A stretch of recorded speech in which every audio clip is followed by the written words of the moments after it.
The Victorians discovered and extolled the health advantages of sea air and seawater bathing during the latter years of the 19th century. Even much later, in 1929, the Portrush Urban District Council was extolling the virtues of the summer Atlantic breezes, provide a pure and bracing atmosphere which is wonderfully invigorating and far famed as the best of tonics. A small sheltered beach on the east side of the Portrush Peninsula became popular with ladies and children and in time became known as the ladies' bathing place. Victorian sensibilities precluded mixed bathing, so gentlemen had to find other locations such as the Blue Pool for their bathing. Early photographs from about 1890 show a mixture of rudimentary bathing boxes on the adjacent rock area, with steps leading down directly into the water. Even with the virtually full cover of a Victorian lady's bathing costume, it was not the done thing to be seen in the open between your bathing box and the water, especially not by men. The adjacent area with its promenade and grass lawns was popular with many people. Early photographs show tents which may have been for religious meetings or perhaps for a small Pierrot show, both of which were regular activities at the time. This promenade linking the area to Bath Terrace was designed, financed and supervised by Miss Rebecca Rice of Strandmoor House as a relief scheme for local fishermen during fishing sessions in the latter part of the 19th century. By the turn of the century, the popularity of the ladies' bathing place necessitated the provision of better facilities, which were provided in due course by Messrs. Robert Chalmers, a local businessman, town councillor, and Mr. Campbell, joint proprietors of Campbell and Chalmers, the corner shop, grocers and provision merchants on Main Street, Portrush. Their new shop replaced the early wooden kiosks and provided confectionery, refreshments, souvenirs and other beachside requisites.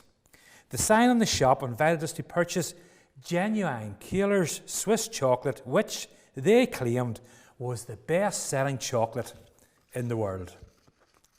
By 1912, the upsurge in business required larger premises, and again Messrs. Chalmers and Campbell were there to provide for the needs of holidaymakers. A new two-storey shop with single-storey side extension was provided, in which there was a fine cafe. In good weather, customers could partake of their repast on the roof balcony. This was also used for evening tea dances, which might feature entertainment such as Madame Levant's Ladies' Orchestra. A concrete breakwater and sun deck were also constructed at this time. By 1926, the name Arcadia had appeared on the cafe and shop, and the cafe had acquired a roofed upper storey, with the lower storey being remodelled to match. The upper storey contained a small ballroom with a stage at the seaward end and was used for tea dances and other functions for many years. Several kiosks were still provided beside the Arcadia, probably providing deck chairs, and other beach goods and bathing boxes were still available to the rear, with direct access to the beach and to the sea.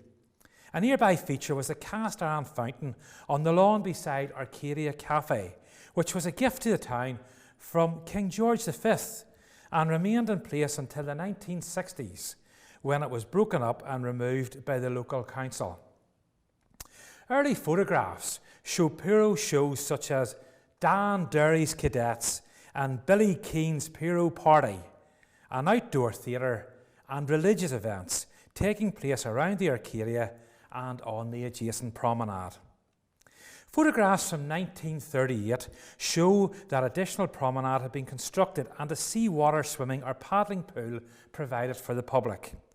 This would later be converted into the much-loved children's paddling pool of the 50s, 60s and 70s. By 1952, the area was being developed as a Mediterranean Lido, with refreshment kiosk, seating and umbrella-covered tables. In 1953, under the new ownership of Mr. Bert Blundell, an entrepreneur from Bournemouth, England, proprietor of an amusement arcade on Main Street, now Jingles, The Arcadia was expanded with the addition of a large ballroom. During the 1950s and early 60s, the main attraction in the new Arcadia Ballroom was the original Irish show band, Dave Glover and his orchestra. Dave later added a 20-minute cabaret section into his orchestra's repertoire and changed their name to the Dave Glover Show Band. Crowds were drawn in from all over Ireland and further afield to dance the night away. It became known throughout the country as the Ballroom of Romance. Major orchestras such as the Joe Loss Orchestra appeared there during the 1950s and 60s, together with several pop groups and artists in the 1960s and 70s. The Stranglers appeared at the Arcadia and were supported by the Undertones, a week before the release of their epic hit single, Teenage Kicks. Along the frontage of the new ballroom were kiosks renting deck chairs, selling ice cream, candy floss, sweets and hot and cold drinks.